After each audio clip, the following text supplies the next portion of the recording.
Assalamualaikum warahmatullahi wabarakatuh. Selamat datang di YouTube channel aku. Terima kasih sudah klik video ini. Kali ini kita akan bahas hal apa saja yang wajib dilakukan oleh mahasiswa baru. Yang pertama, buat plan. Ketika kamu sudah masuk di dunia perkuliahan, maka hal yang pertama wajib kamu lakukan adalah membuat planning, rencana. Rencana apa saja yang akan kamu susun ketika kamu sudah masuk ke dalam dunia perkuliahan. Misalkan kamu ingin mendapatkan IPK 4, mendapatkan predikat cum laude, fasih bahasa Inggris, atau jadi ketua di suatu organisasi, dan lain sebagainya. Maka planning tersebut harus kamu catat, dan kamu harus menentukan strategi apa yang bisa kamu gunakan untuk mencapai planning tersebut.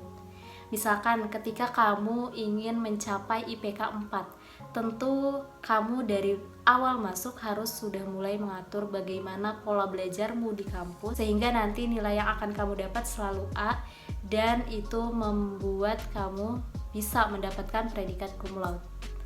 Atau misalkan kamu ingin menjadi ketua BEM atau ketua organisasi, maka strategi yang kamu gunakan adalah bagaimana cara kamu untuk giat di dalam organisasi tersebut, rajin, sehingga nantinya kamu bisa menjadi ketua organisasi tersebut. Yang kedua, gak selamanya kamu harus jadi peran utama.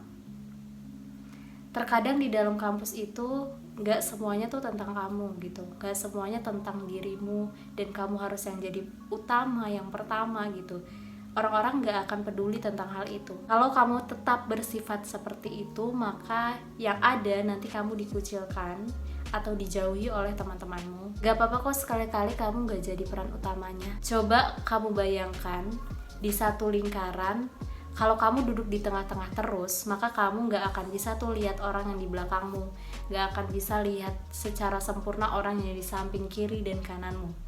Tapi coba bayangkan ketika kamu duduk sejajar dengan mereka semua, ketika kamu duduk di pinggir sama dengan mereka semua, maka kamu akan bisa melihat lingkaran tersebut secara keseluruhan.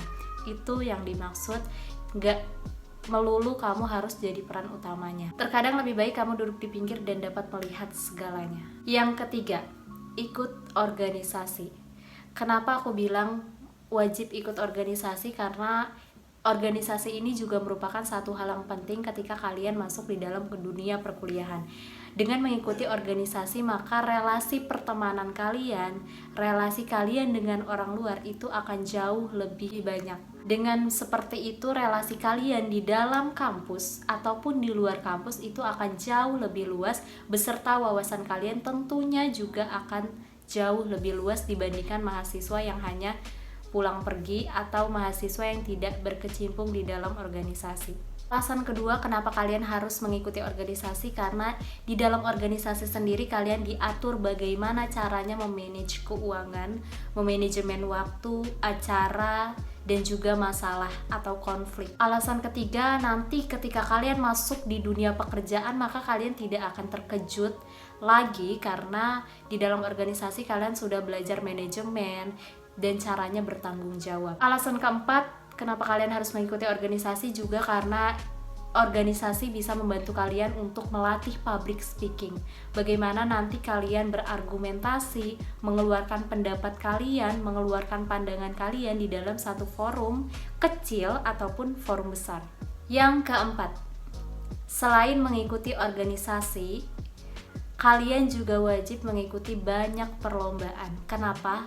Karena di samping organisasi yang jauh lebih menunjang adalah perlombaan. Jadi jangan cuma mentingin organisasi, tetapi kalian juga mikirin gimana nanti CV kalian. Karena dari pengalaman aku sendiri, event-event yang ada di organisasi, kepanitiaan, dan lain sebagainya itu dibandingkan dengan mengikuti lomba, itu jauh lebih dihargai dan jauh lebih menunjang ikut lomba gitu. Jadi di samping kalian mengikuti organisasi, kalian juga harus memikirkan masa depan kalian. Kalian juga harus menunjangnya dengan CV, kalian harus menunjangnya dengan mengikuti banyak perlombaan. Kelima, perbanyak pengalaman. baik yang passion kamu ataupun yang bukan passionmu. Jangan pernah takut gagal, jangan pernah takut untuk mencoba, jangan pernah gengsi, karena habisilah gengsi dan rasa takutmu selagi kamu masih muda. Terus gali dan coba banyak hal. Dengan seperti itu, maka kamu akan jauh lebih mengenal dirimu. Mengikuti berbagai kegiatan atau pengalaman, maka kamu akan mencari celah di mana hal-hal yang nantinya bisa kamu bawa ketika sudah keluar dari dunia kampus. Misalkan passionmu adalah ditulis menulis atau passionmu adalah menggambar.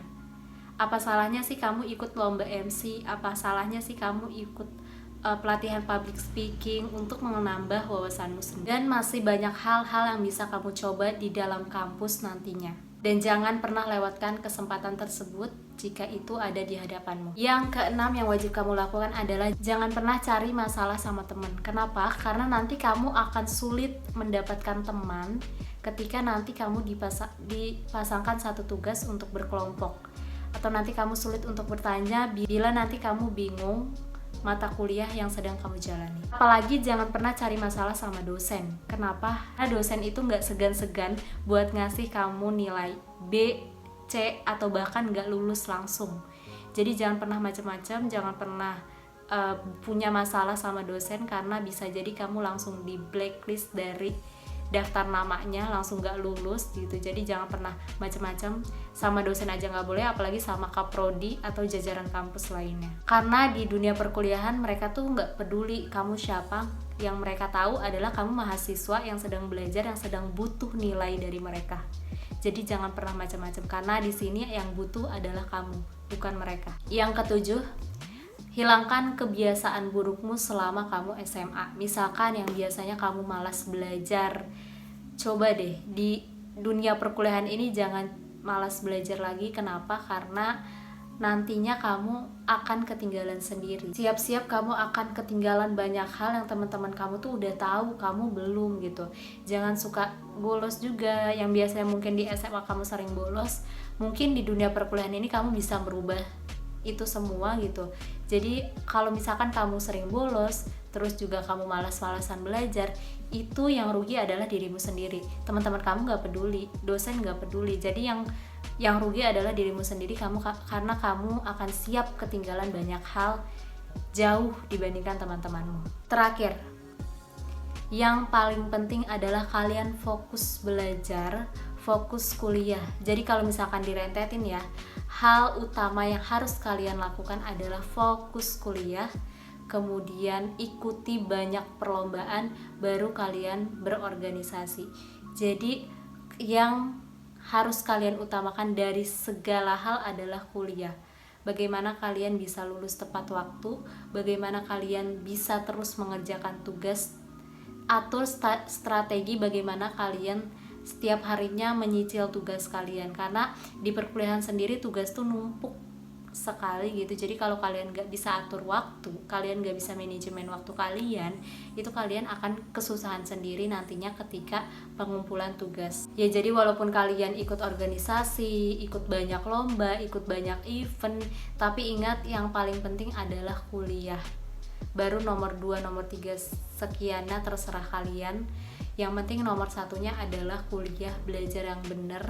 Jangan sampai semester 8 sampai semester 14 kalian ngulang lagi ke 1 gitu, karena capek-capekin diri kalian juga, kaliannya capek waktu, kaliannya juga buang-buang uang gitu, sayang uangnya juga. Jadi lebih baik kalian fokus, kalau udah masuk di dunia kampus, kalian fokus belajar bagaimana caranya biar kalian lulus tepat waktu. Makanya aku selalu bilang ke anggotaku yang ada di Himasa Sindo bahwa utamain dulu kuliah kalian. Mau kita ada event besar sekalipun, mau kita lagi urgent segenting apapun di dalam organisasi, ketika perkuliahan kalian terbengkalai, ketika kalian lagi banyak tugas, maka fokusin dulu tugas kalian, baru kalian atur kapan time yang tepat untuk kalian menyelesaikan masalah di organisasi.